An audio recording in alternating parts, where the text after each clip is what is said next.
Hello everyone, आज discuss करेंगे हम लोग बहुत ही इंपॉर्टेंट चीज को डिस्कस करने वाले हैं, फीवर यानी कि बुखार किन किन कारणों से आता है। सिंपली बात है कि जो फीवर है या तो बैक्टीरियल इन्फेक्शन से आता है या वायरल इन्फेक्शन से आता है। ठीक है, पहली चीज आप माइंड में ये बसा लो, इसकी दवाइयां पूरी बताऊंगा कि आप फीवर को कैसे खत्म कर सकते हो। और फीवर किन किन, देखो लंग इन्फेक्शन हुआ तो फीवर आ गया, किडनी इन्फेक्शन, लिवर इन्फेक्शन, बहुत सारे बॉडी में कोई इन्फेक्शन होगा तभी तो आपको बुखार आएगा, है ना, तभी आपको फीवर आएगा, तो हमको उसका ट्रीटमेंट करना पड़ेगा। मैं फीवर कम करने के लिए दवाई नहीं बताने वाला हूँ, मैं फीवर को खत्म करने वाली दवाई बताने वाला हूँ, यानी कि एंटीबायोटिक, जो कि फीवर में स्पेशली हम लोग यूज करते हैं अलग अलग इन्फेक्शन में, समझिए।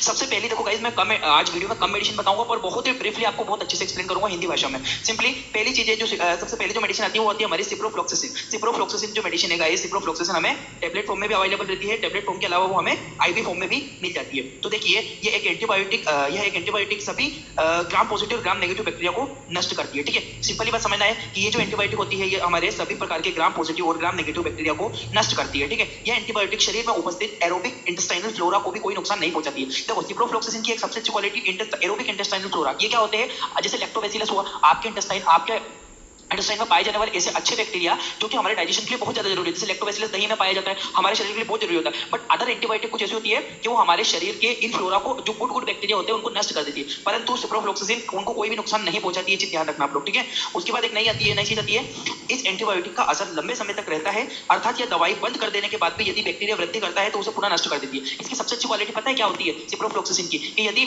मान लीजिए आज आपने सिप्रोफ्लॉक्सासिन आपको 5 डे का डोज दिया, 5 डे तक आपने डोज लिया, 5 दिन के बाद वो डोज खत्म हो गया, अब फ्री हो गया मेडिसिन से, उसके बाद कभी 2 दिन के बाद फिर से वो बैक्टीरिया ग्रो करता है, तो ये जो आपकी जो मैंने बताई है ना सिप्रोफ्लॉक्सासिन का असर जो है गाइस लंबे समय तक रहता है। एक मिनट गाइस, होगा, इसका जो असर है बहुत लंबे समय तक रहता है, ये चीज ध्यान रखना आप लोग, ठीक है। यदि कोई आपको रेस्पिरेटरी ट्रैक्ट इन्फेक्शन हो रहा है, फेफड़ों में कोई संक्रमण हो रहा है, तो भी आप सिप्रोफ्लॉक्सासिन का इस्तेमाल करते हैं। मैं यूजेस बता रहा हूं, यदि कोई आपको सीवियर किडनी इन्फेक्शन हो गया है तो किडनी इन्फेक्शन में भी आपको इस्तेमाल कर सकते हो। ईएनटी डिसीज, यदि आपको नाक और कान से समस्या, ईएनटी वाले नाक कान के जो डॉक्टर होते हैं वो भी इसका इस्तेमाल करते हैं, ठीक है। स्किन टिश्यू, यदि टिश्यू में कोई इन्फेक्शन है तब भी इस्तेमाल किया जाता है। गैस्ट्रोइंटेस्टाइनल इन्फेक्शन, यदि आपके आंतों में किसी प्रकार का संक्रमण होता है तब भी आप इस्तेमाल कर सकते हो, ये चीज ध्यान रखना। आंतों के बाद अगर मैं बात करूं तो बोन एंड जॉइंट इन्फेक्शन, यदि आपको हड्डियों एवं जॉइंट में कोई संक्रमण हो गया हो तब भी इसका इस्तेमाल किया जाता है। आईवी फॉर्म में भी आती है गाइस और सिंपली टैबलेट फॉर्म में भी आती है, दोनों फॉर्म में मेडिसिन मार्केट में अवेलेबल हो जाती है। आगे बढ़ता हूं, स्क्रीनशॉट ले लो दोस्तों। अब आगे बढ़ता हूं मैं यहाँ से गाइस, सिंपली आपको नेक्स्ट समझना है इसकी जो डोजेस है। अब देखो डोजेस गाइस, हम लोग 400 mg बीडी यानी कि जो आईवी का जो डोज है वो अलग चलेगा, ठीक है। तो 400 mg का जो डोज है वो आपको दिन में 2 बार लेना होता है, ठीक है। अब कौन कौन से इन्फेक्शन में यूज करोगे आप इसे, जैसे सीवियर लंग इन्फेक्शन, यदि आपको कोई फेफड़ों में सीवियर इन्फेक्शन हो गया तब इसका इस्तेमाल करो।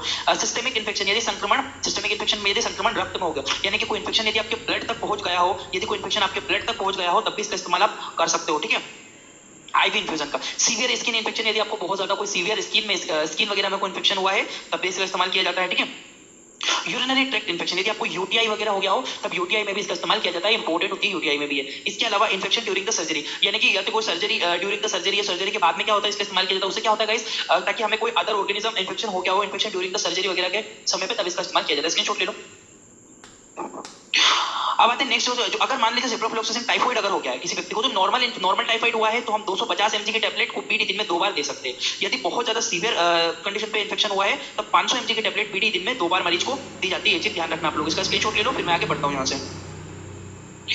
नेक्स्ट, अगर आपको किसी प्रकार का यूटीआई यूरिनरी ट्रैक्ट इन्फेक्शन हुआ है तब भी टैबलेट का डोज क्या रहेगा, यदि नॉर्मल यूटीआई हुआ है तो 250 mg की टैबलेट दिन में 2 बार दी जाती है, और यदि सीवियर इन्फेक्शन हुआ तो 500 mg की टैबलेट बीडी यानी कि 500 mg की टैबलेट को सिप्रोफ्लॉक्सासिन को 2 बार दिन में दिया जा सकता है। स्क्रीनशॉट ले लो।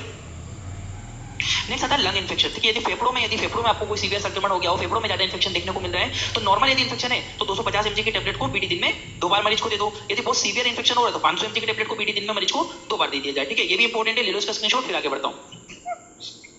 आगे बढ़ता हूं मैं, यदि आपको ईएनटी इन्फेक्शन, नाक और कान से संबंधित कोई समस्या हो, वहां पे कोई इन्फेक्शन हो, तो 500 mg की टैबलेट देते हैं दिन में 2 बार नॉर्मल कंडीशन में। और कभी बहुत ज्यादा सीवियर इन्फेक्शन हो रहा हो तो हम इसका डोज बढ़ा देते हैं 750 mg बीडी। अब यहाँ पे ईएनटी और ईएनटी इन्फेक्शन में हमने इसका डोज बढ़ा दिया 750 mg दिन में 2 बार दे रहे सीवियर इन्फेक्शन होने पर। ले लो इसका स्क्रीनशॉट।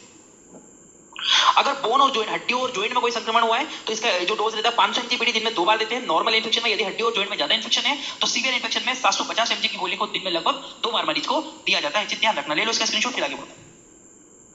अब आते हैं हम लोग इसकी स्पेशल प्रिकॉशंस के ऊपर, यानी कि क्या सावधानी आपको इस टैबलेट को लेते समय जो सिप्रोफ्लॉक्सासिन ले रहे हो तो क्या सावधानियां रखना है, किन किन मरीजों में नहीं देना है। जैसे कि do not use in hypersensitivity to ciprofloxacin patient, यानी कि जिन मरीजों को सिप्रोफ्लॉक्सासिन की एलर्जी होती है उनको तो दवाई देना ही नहीं है। मरीज से पूछा जाता है यदि उसको पहले कभी एलर्जी हुई हो, एलर्जिक रिएक्शन शरीर में देखी गई हो सिप्रोफ्लॉक्सासिन से, तो मरीज को ये टैबलेट को नहीं देना चाहिए, मरीज को ये टैबलेट नहीं दी जाती है। ये चीज आप लोग ध्यान रखना। इसके बाद आता है do not use in children, यानी कि बच्चों में भी इस दवाई का इस्तेमाल बिल्कुल भी बच्चों में भी इस दवाई का इस्तेमाल भी नहीं करना चाहिए। इसके बाद आता है do not use in epilepsy patient, यानी मिर्गी वाले मरीजों में जिनको मिर्गी वगैरह आती है, एपिलेप्सी की प्रॉब्लम है, उन मरीजों को भी ये दवाई नहीं दी जाती है। कि पेशेंट शुड बी हाइड्रेटेड, मतलब इस दवाई को देने के बाद जो मरीज होता है उसको पर्याप्त मात्रा में पानी देना चाहिए, हाइड्रेटेड रखना चाहिए। केयरफुली यूज इन प्रेगनेंसी, यदि आपको महिला किसी कोई महिला है यदि उसको प्रेगनेंसी में मेडिसिन को यूज करना है तो सेफ्टी से यूज करना होता है, डॉक्टर के प्रिकॉशन से एडवाइस से ही यूज करना होता है, अथवा अगर आपको नॉलेज नहीं है तो please do not use this medicine during the pregnancy. Screenshot ले लीजिए। अब आते हैं कुछ साइड इफेक्ट पे, बहुत ज्यादा नहीं है, बेसिक से साइड इफेक्ट है, जैसे कि डायरिया, दस्त लगना, एब्डोमिनल पेन, पेट में दर्द होना, नोजिया, वोमिटिंग, जी मचलाना, उल्टियां होना और हेडेक, यानी कि सर दर्द जैसी समस्या आपको इसको कॉमनली देखने को मिल सकती है, जिसका इजीली सिम्टोमेटिक ट्रीटमेंट किया जा सकता है। आगे बढ़ता हूं मैं यहाँ से। अब आती है हमारी नेक्स्ट और इंपॉर्टेंट एंटीबायोटिक जो कि फीवर में स्पेशली यूज होती है, एजिथ्रोमाइसिन। अब फीवर में नहीं, मतलब कोई बैक्टीरियल सीवियर बैक्टीरियल इन्फेक्शन हो रहा हो और वो इन्फेक्शन ठीक ही नहीं हो रहा हो और इन्फेक्शन ठीक नहीं होगा तो ऑब्वियसली हम लोग एंटीबायोटिक का इस्तेमाल करते हैं। यह सिंपली जो होती है मैक्रोलाइड एंटी क्लास की एंटीबायोटिक होती है और इसमें जो होता है ये एडवांस एंटीबायोटिक होती है। यदि कोई जो मेडिसिन काम नहीं कर रही हो तब एजिथ्रोमाइसिन का इस्तेमाल करना चाहिए, ये इफेक्टिव एंटीबायोटिक। इसका इस्तेमाल कई प्रकार के इन्फेक्शन को ठीक करने के लिए किया जाता है। बहुत सारे इन्फेक्शन रहते हैं जिनको रिकवरी, जिनको ठीक करने के लिए हम लोग इसका इस्तेमाल कर सकते हैं। आगे बढ़ता हूं मैं, इसका स्क्रीनशॉट लो। एजिथ्रोमाइसिन का जो यूज होता है, एजिथ्रोमाइसिन का इस्तेमाल कोई भी यदि आपको रेस्पिरेटरी ट्रैक्ट इन्फेक्शन, श्वसन संबंधित समस्या हो तब, या फिर स्ट्रेप्टोकोकल इन्फेक्शन। स्ट्रेप्टोकोकल इन्फेक्शन कौन सा, नीचे देखो इसमें लिखा हुआ मैंने, फेरिंजाइटिस और टॉन्सिलाइटिस, इन दोनों संक्रमण में यदि किसी व्यक्ति को फेरिंजाइटिस हुआ है, टॉन्सिलाइटिस हुआ है, तब भी एजिथ्रोमाइसिन का इस्तेमाल किया जा सकता है। ये भी काफी इफेक्टिव मेडिसिन है, ठीक है। डिप्थीरियासिस अगर हुआ है तब भी, टेटनस अगर आपको हुआ है, एसटीडी मतलब sexual transmitted disease, syphilis, gonorrhoea वगैरह होती है, इनमें भी इस दवाई का इस्तेमाल काफी ब्रॉडली यूज किया जाता है। ये बहुत इफेक्टिव मेडिसिन होती है सब में। ले लीजिए आप लोग इसका स्क्रीनशॉट। एजिथ्रोमाइसिन के यूजेस पे पढ़ते हैं। एजिथ्रोमाइसिन का बेसिक यूजेस होता है टाइफाइड फीवर, यदि किसी व्यक्ति को टाइफाइड की वजह से बहुत ज्यादा फीवर आ रहा हो और दूसरी दवाइयां काम नहीं कर रही हो तब एक बार इसका इस्तेमाल करना चाहिए। गोनेरिया, यदि आपको किसी प्रकार की गोनेरिया, सेक्सुअल ट्रांसमिटेड डिजीज है तब भी इसका इस्तेमाल किया जाता है। निमोनिया वगैरह हो गया है तब भी इसका इस्तेमाल करना चाहिए। इंटेस्टाइनल इन्फेक्शन, यदि आंतों में, यदि आपकी इंटेस्टाइन के अंदर कोई इन्फेक्शन हुआ है, आंतों में कोई संक्रमण हुआ है तब भी इसका इस्तेमाल किया जाता है। स्क्रीनशॉट ले लीजिए। अब एजिथ्रोमाइसिन के डोजेस के ऊपर बढ़ते हैं। देखो एजिथ्रोमाइसिन का सिंपली डोज जो 250 mg की जो टैबलेट होती है, बीडी, हाँ डेफिनेटली बहुत सारे लोग बोलते हैं सर इसको ओडी देते हैं, बीडी नहीं देते हैं बीडी पर कब देते हैं, जब डोजेस को लो रखा जाए, यानी कि 250 mg की जो गोली आती है दिन में इसको 2 बार दिया जा सकता है मरीज को, या लगभग 3 दिनों तक। देखो 3 दिन से ज्यादा इस टैबलेट को यूज नहीं करते, 3 दिन में इजीली आपको रिजल्ट देखने को मिलते हैं। देखो क्योंकि बीडी है तो 2, 4, 2, 6, यानी कि इसमें आएगी ही 6 टैबलेट। इससे ना तो डोज कम करना है, नहीं डोज ज्यादा करना है, 3 दिन तक कंटिन्यू पूरी मेडिसिन इसको लेना पड़ती है, दिन में 2 बार 250 mg की टैबलेट को, ठीक है। इसके अलावा यदि डोजेस कम रखेंगे तो 500 mg की टैबलेट को ओडी दिन में एक बार मरीज को, आप देखो इस पत्ते में 3 ही टैबलेट है केवल, क्यों 3 टैबलेट है, क्योंकि ये 500 mg की गोली है। वो 500 mg की टैबलेट का इस्तेमाल केवल दिन में एक ही बार किया जाता है, लगभग 3 दिन तक इस दवाई को दिया जाता है। स्क्रीनशॉट लो। अब बढ़ते हैं स्पेशल प्रिकॉशन के ऊपर। अब देखो स्पेशल प्रिकॉशंस क्या ध्यान रखना चाहिए। Diarrhoea due to clostridium bacteria, यदि किसी व्यक्ति को डायरिया हुआ है और क्लोस्ट्रिडियम की वजह से हुआ है, क्लोस्ट्रिडियम बैक्टीरिया की वजह से, तब इसका कोई यूजेस नहीं हो पाएगा। यदि लो पोटेशियम मरीज में है तब भी इसका इस्तेमाल नहीं करना है, लो मैग्नीशियम है तब भी नहीं करना है, स्केलेटल मसल, यदि किसी व्यक्ति को स्केलेटल मसल डिसऑर्डर है तब भी इस दवाई का इस्तेमाल बिल्कुल भी नहीं करना चाहिए। आगे बढ़ता हूं, कुछ साइड इफेक्ट इसमें देखने को मिलते हैं, जैसे कि एब्डोमिनल पेन, पेट के अंदर दर्द होना, वोमिटिंग, उल्टियां होना मरीज को, नोजिया, जी मचलाना, डायरिया, दस्त लग जाना, डिसी यानी कि व्यक्ति को चक्कर जैसे महसूस होना, इस तरह के साइड इफेक्ट देखने को मिल सकते हैं, बट ये बहुत रेयर होते हैं। सेफ मेडिसिन इतना ज्यादा नुकसान नहीं करती है, बट सिम्टोमेटिक ट्रीटमेंट कर सकते हैं हम लोग इसका। स्क्रीनशॉट ले लीजिए। अब आता है नेक्स्ट और स्पेशल और एडवांस एंटीबायोटिक पे, जिसे बोलते हैं लिंकोमाइसिन। लिंकोमाइसिन होता है गाइस, ये होती है जो इफेक्टिव एंटीबायोटिक होती है। लिंकोसामाइड की जो क्लास है उस क्लास की एंटीबायोटिक होती है। यदि किसी मरीज में पेनिसिलिन एंटीबायोटिक से एलर्जी हो तो इसका इस्तेमाल करना चाहिए। देखो यदि कोई व्यक्ति, उसको पेनिसिलिन कैटेगरी की जो एंटीबायोटिक होती है वो नहीं दे सकते, उससे एलर्जी होती है या वो उससे काम नहीं बन रहा है, वो इफेक्ट नहीं कर पा रही, तब हम लिंकोमाइसिन का इस्तेमाल कर सकते हैं। लिंकोमाइसिन इंजेक्शन फॉर्म में भी आता है, टैबलेट फॉर्म में भी आता है। इसका इस्तेमाल कई प्रकार के इन्फेक्शन को ठीक करने में किया जाता है। बहुत सारे ब्रोडली इन्फेक्शन होते हैं जिनको रिकवरी में हम लोग इसका इस्तेमाल कर सकते हैं, ठीक है। इसका भी स्क्रीनशॉट ले लो। आईवी फॉर्म में भी अवेलेबल रहती है और ये टैबलेट फॉर्म में भी अवेलेबल हो जाती है।